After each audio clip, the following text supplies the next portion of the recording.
Our next inductee is the 2012-2013 Ottawa Township High School varsity football team. The varsity Pirate football team competed in the 2012 season. They compiled an overall record of 11-1, and that ties for the most wins in a season in the history of the OTHS Pirate football program. Their undefeated 9-0 regular season record notched a Northern Illinois Big 12 West title with a 5-0 undefeated conference record. The Pirates won the first game of the IHSA Class 6A football playoffs against Normal Community High School.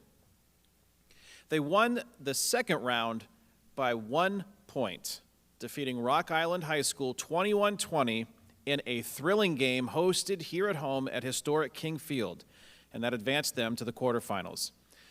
Their first loss of the season was also their last game that year, losing the quarterfinal round to the eventual IHSA Class 6A state champion, Crete-Monee High School. The Pirates scored 322 points overall in the regular season, while yielding just 103 points to their opponents. The Pirates were led by All-State halfback Michael Hermosillo, who set several school records and was crowned the Northern Illinois Big 12 West Conference Most Valuable Player, along with Cyrano Rayfield, named the conference Defensive MVP. Tyler Skolek, Austin Burant, Luke Lambert, Bobby McNutt, Nick Newrohr, Christian Price, J.D. Bryant, Will Hoffman, and Diego Martinez were also selected for conference honors. Here tonight to induct the 2012 varsity football team into the OTHS Educational Foundation Hall of Fame is head coach Trent Swords, who will introduce the team.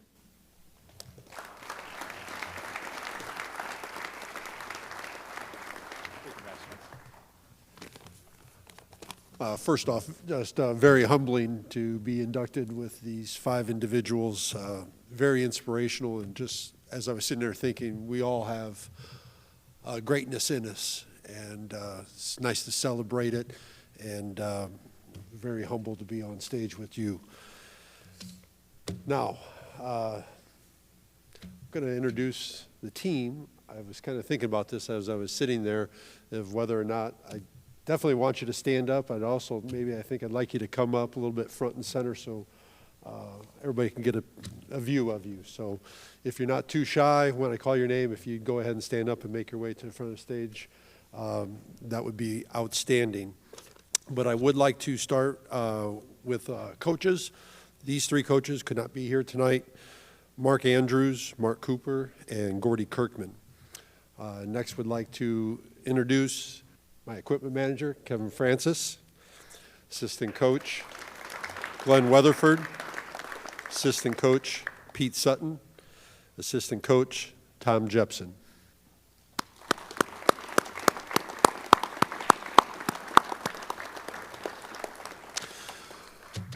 I'm going to do my best to go through the athletes that were not able to attend tonight, so get all of them announced, and then we'll go to the gentlemen that are here, were able to make it.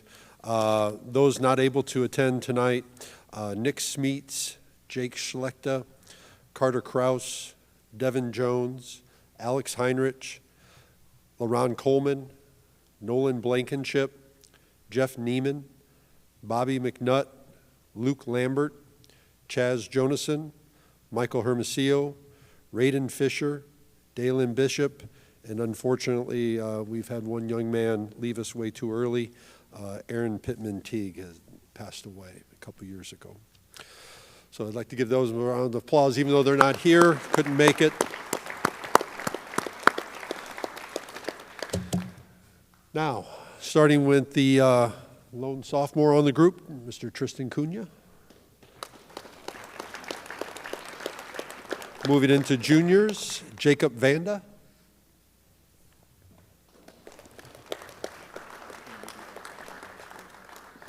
Dylan Thomas.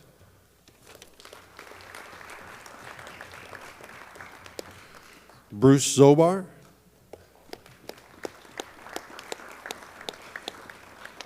Cody Stokes. Cyrano Rayfield.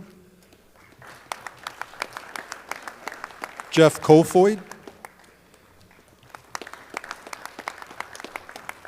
Logan Killen.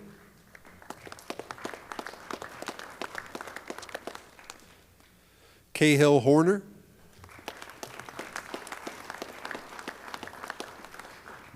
Garrett Hoffman.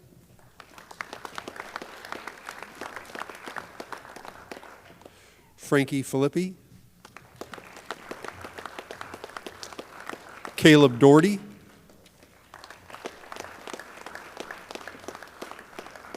Brandon Anderson.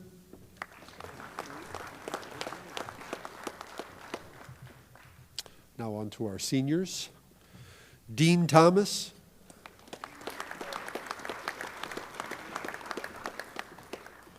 One of our three captains, Tyler Skolek.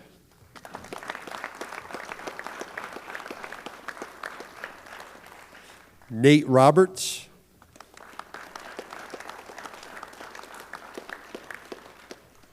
Trevor Rexroat.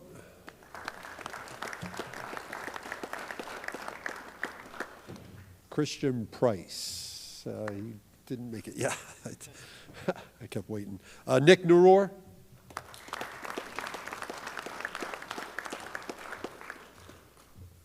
Billy Moore. Diego Martinez.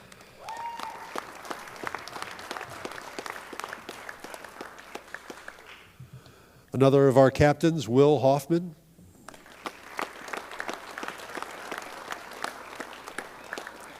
Alex Hartman.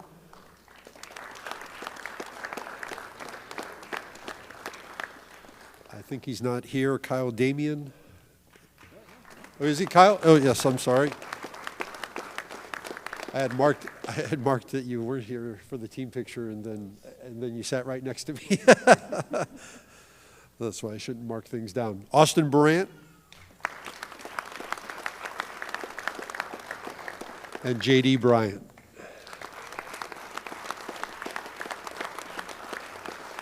One other person that was not able to make it, Austin Bowden. Thanks, gentlemen. I hope it wasn't too uncomfortable for you guys to stand up, but one last round of applause for the team, please.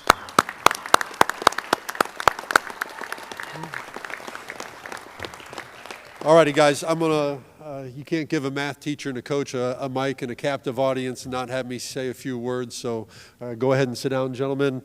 I think you're also going to have Alex Hartman and Will Hoffman speak after I do, so I'll try to be brief. But like I said, as a math teacher and a coach with a captive audience, I know how to talk, I guess.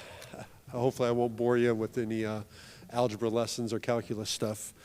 But I first want to just start off by saying what a great honor it is for this team to receive. I would like to thank anyone that was involved that making this a reality. It's a truly great honor for this team, and it's a well-deserved honor as well. There are so many people to thank, but before I do that, I want to do a brief walkthrough of the 2012 team and season. I know, Kane, you did. I'm going to add a little more to it. Most teams have a motto when they start their season, and of course, we're the Ottawa Pirates, so our motto is root hog or die. Teams also develop some sayings during the season that propel them. And one of ours during the season, I can't do the chant, gentlemen. I don't know if you guys remember the chant, "It's our year, I love it, I love it, I love it." It's still on YouTube, and it's a banger. It gets me excited. I want to get out there on the field and get after it. But at the end of it, at the end of the season, kind of our saying was, "A team above all, and above all, a team." Every individual effort was made for the team. Any individual accolade was acknowledged as only being possible because of the team. Football coaches often talk about the three phases needed to be successful: special teams, defense, and offense. There are certain games where one phase will need to pick up the others to ensure victory. The 2012 team had games where each phase performed and picked up the others to ensure team victory, the marking of a truly great team. This team's story actually begins, in my opinion, with the 2010 season. This is when we won the new NIB 12 conference title and qualified for the playoffs. So going into the 2011 season, expectations were high, but we needed a new offensive coordinator and a new quarterback, and so it was a rough season, a season in which we had 2 one-point losses and a gut-wrenching Week 9 loss to Sterling that took our chance of repeating as conference champions and a chance to get to the playoffs. This set in motion these young men into a focus to not have that happen again, a true determination on their part. So that's what makes this team special, and that's why their story actually starts a little bit before that 2012 season. The first game was against Yorkville. This was one of the teams that we lost to by 1 point the year before. This was our first chance to show the hard work and team mentality we had for the 2012 season. We won 49-0. A tremendous start to the season, giving us the confidence to secure 2 more wins against Steinmetz and Streeter, with the offense setting the pace. The next game versus DeKalb, a team that in 2011 we got up early on but stumbled and lost the game in the second half. So we had been focusing on improving coming out of halftimes and finishing off opponents in the second half of games, something that would benefit this team throughout the season. We ended up outscoring DeKalb 28-0 in the second half to get the win. The Pirates are 4-0. More people are starting to take notice, and our first major test of the season, a road game against Sycamore. This was a hard-fought defensive battle in which we secured a 10-6 victory. Defense and special teams showing up big time, getting the victory, and convincing everyone we were the team to beat in the conference and a serious contender in the state. As great as that victory was, there was no time to relax. The next opponent was Geneseo, a longtime rival, and the other team we lost to by a point in that previous season. We wanted to put Geneseo in their place, and we did that as we wore our powder blue uniforms on homecoming and defeated them 35-14. But truly special. If you're from Ottawa, the powder blue uniforms, you know what a special and powerful thing that is, and that night was just very special. But we are now 6-0, the front runners in the conference, and finally state ranked. Week 7 versus a winless Dixon team, there was no let up. Success can breed complacency, and with our last 2 games being on the road against LaSalle Peru and Sterling, focus was what was needed, and focus is what the 2012 team delivered. One of the longest rivalries in the state of Illinois, Ottawa LP. This particular year, it was our 113th meeting. It was a fierce battle, but we were able to give a gutty performance and secure a 21-19 victory, with the defense needing to hold off a late comeback attempt from LP. There's nothing like celebrating a victory on an opponent's field, especially LP's. 8-0, but we knew our business was not done. Setting the stage for our Week 9 matchup with Sterling, the team that ended our 2011 season and the team that stood in our way of a perfect regular season and sole conference championship. What a build-up to that game. And the game lived up to the hype. An epic battle. Down 21-7 at halftime. I remember the halftime discussion vividly. We were to get the ball to start the third quarter. We told them we're going to go down and score. We're going to get a defensive stop. We're going to get the ball back. We're going to go down and score again, and it'll be a tie game, and we will impose our will on them. That's exactly what this team went out and did.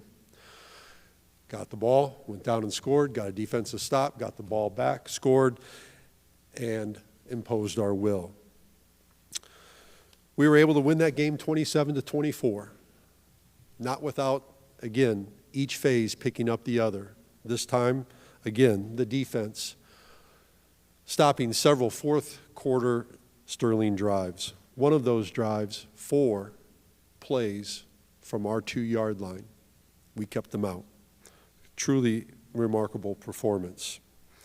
The win secured the conference title, a perfect regular season, and knowing that their picture would be going in Kingman Lobby with all of the other undefeated teams here from Ottawa High School. Little did we know at that time that that kind of halftime discussion and that second half determination would be what would be needed for one of the best games ever played on King Field. We'll get to that in just a second.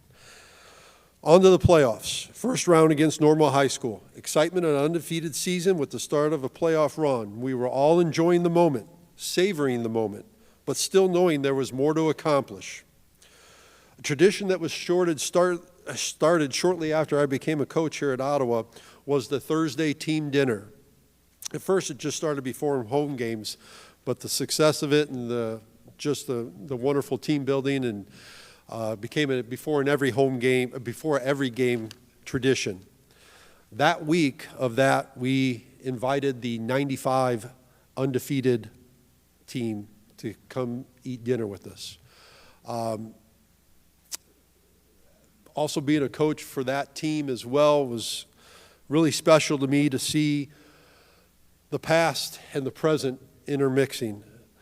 It was nice to see, and it was just so special for me to see the 95 team look on with pride at what the 2012 team was accomplishing. And the 2012 players looking at the 95 team and gaining inspiration and words of advice and letting them know that they too had what it took to be a great team. On to the game. A little bit of a slow start, but defense got an early turnover. We went on to score and secured the 10th victory for that 2012 season, matching only on one other team that has 10 wins in Ottawa High School history, in that 95 team. It's a very special moment for both. Now on to the second round of the playoffs versus Rock Island, a game where lessons learned from Sterling would go help this team secure a classic victory. The best game that I have ever seen on King Field. I often get asked about this. What makes it so great? What makes it such a classic? My first response is, well, because we won. That's exactly why it's one of the best games and the greatest games ever. But just if you were just a fan of a football game, this was a great game. We were down 20-0 at halftime. Similar situation to Sterling. They missed their PAT. At this halftime moment, you could see the seniors just saying, this is not over. This is not the end of our story. This is not how it's going to go. And they came out and determined in the second half. Excuse me. We scored with 1:31 to go in the game. We were able to get the ball back while the defense causing a fumble. We made the PAT, all three phases, doing what was necessary: defense, offense, and special teams. 21-20, the place on King Field, if you can only imagine, was an incredible scene. Just people everywhere. I even remember about 5 years ago just being on YouTube and came across the game, and I ended up just watching it, taken back to a time that was just so special for me. That win gave us 11 wins for the season, again tying us with the 95 team for the most teams in school history. We were trying to become the only team with at least 12 wins. Our next opponent, as was described, was Crete Moni, the #1 ranked team with Division I players and a future NFL player as well. The weather was rainy and windy. We lost the coin toss and had to go into the wind to start the game, and it didn't get better. A tough loss to be certain, and a sense of disbelief and sadness. One game short of the state final game. But the accomplishments are special. The memories and relationships are even more special. I like to say that we finished second in state that year since Crete went on to win, but it doesn't really matter. Congratulations, boys. It was a great season, and so proud of what you accomplished. And just, again, for me, it's the memories of everything that we accomplished together. So one last time, I'd like to go ahead and give these guys a round of applause.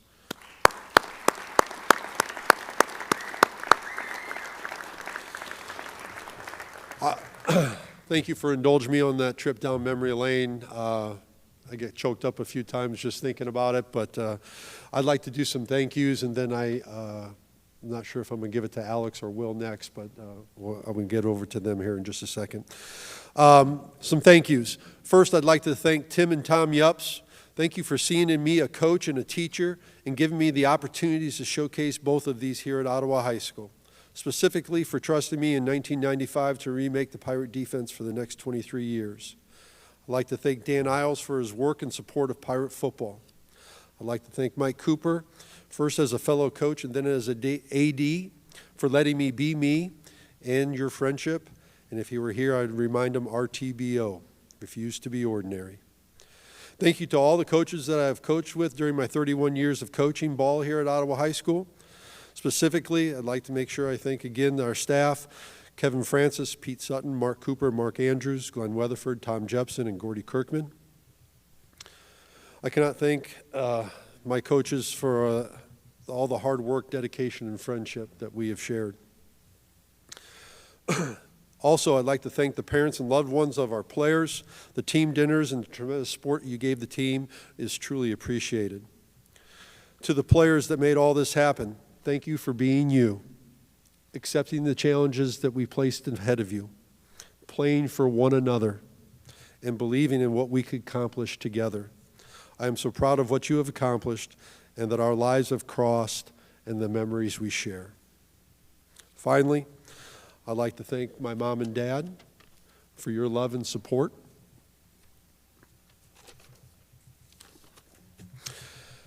I'd like to thank my family, my kids, Carly, Slayton, Ethan, and Stefan. I am so proud of all of you. Thank you for sharing me with my football and track families growing up. Coming home to your smiling faces made even the worst practices melt away. And last and most important person, thank you to my wife, Kim. Thank you for your patience, support, and understanding and love. You are in the Hall of Fame of Hall of Fames. I am so thankful that I have you in my life. Thank you, and I love you. Thank you. At this time, I would like to bring Alex Hartman to the stage.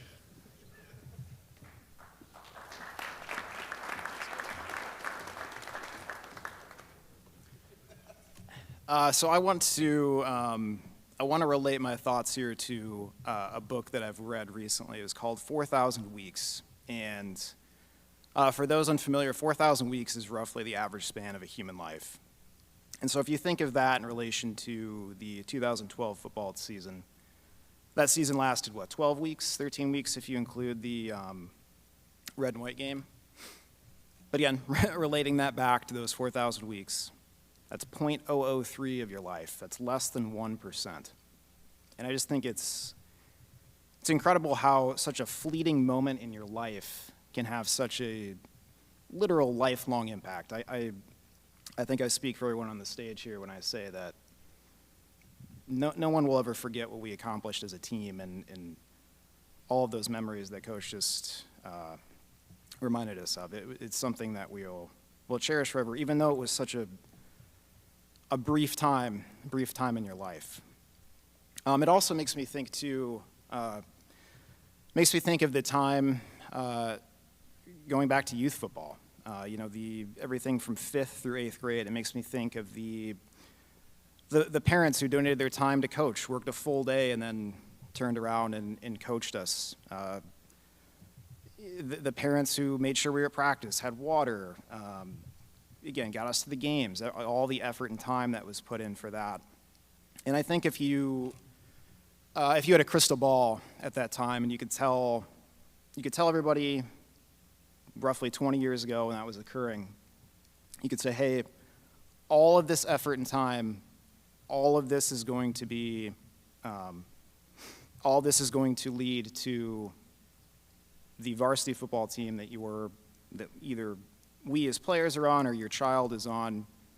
You will one day be inducted into your school's Hall of Fame. I think without a doubt everyone would say this is all absolutely worth it. And I think that I think really this induction and us being a member or being inducted into the Hall of Fame really truly is a capstone on something that a lot of us set out to accomplish in childhood. From a very young age, we put a helmet on and learned the basics, really with the hopes of accomplishing a goal like this. And my final thought here is, once the season was over, I heard a lot of individuals, they would come up to me and be like, oh, it's going to hit you, what you accomplished here, and it's going to take some time, but it will eventually resonate with you what was accomplished. And I mean, I can only speak for myself personally, but even throughout college, I was very, very satisfied with what we accomplished, but it didn't really truly resonate with me until I became an adult, and your obstacles in life become bills and buying a house and starting a family and getting into your career. And I think in that moment, or as I kind of matured and got into those points in my life, it made me realize how special of a time that was in life, where really the biggest thing that you had to look forward to was the game on Friday. So it did finally hit me just how tremendously special that time was, spending that time with my teammates. But I think a very special thank you is in order to all the coaches who made it happen, all of the family members who supported us and also were a tremendous part of making it happen, and also to the teammates as well. So thank you to everyone.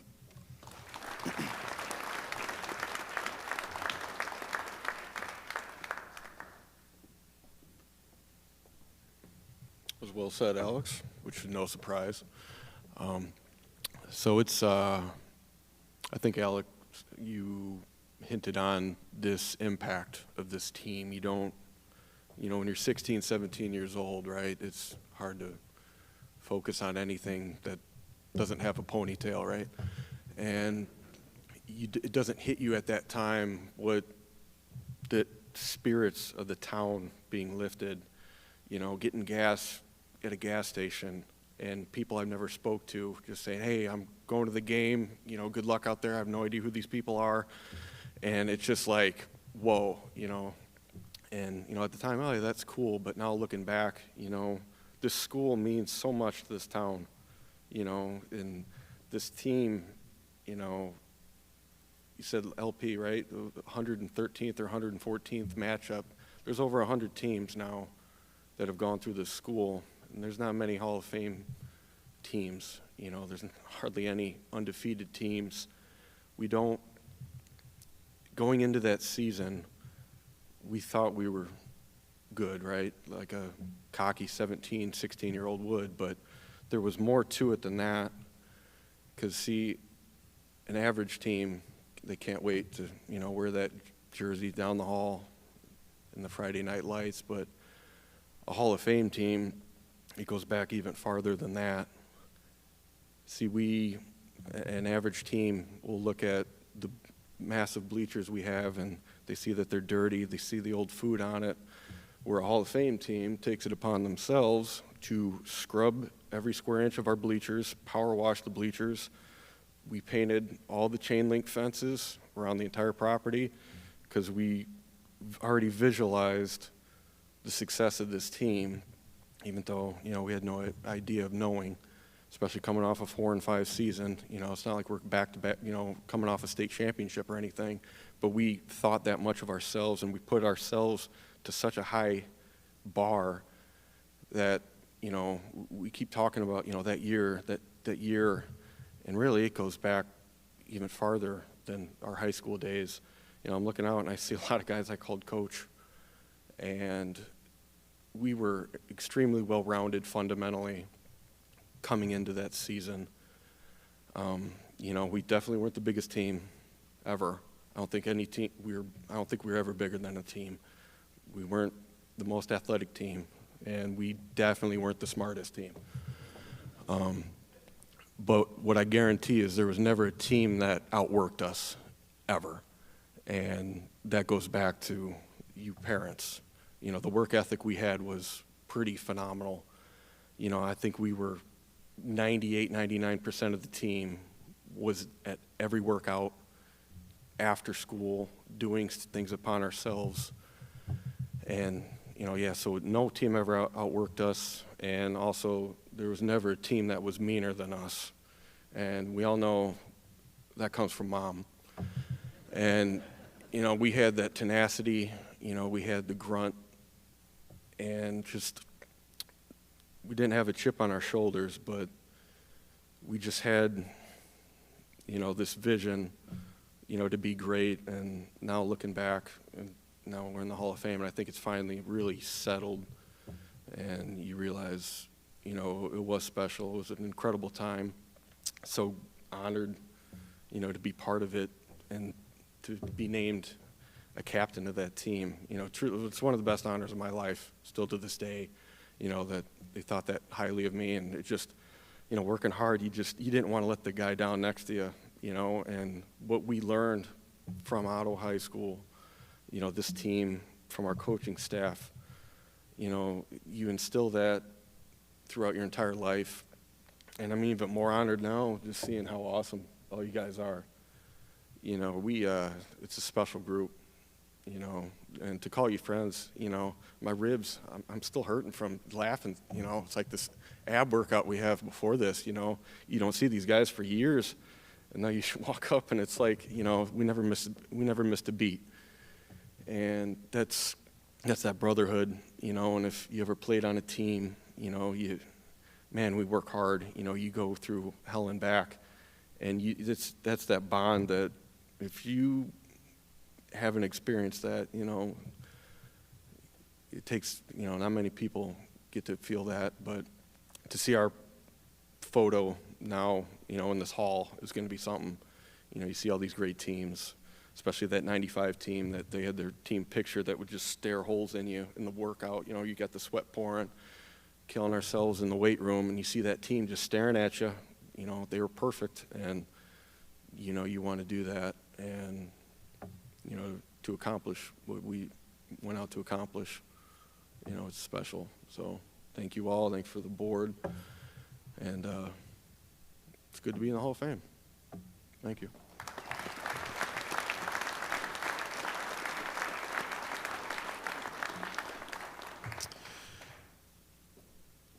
I'm just going to have the football team and everybody stand up one more time. Let's give them all a round of applause.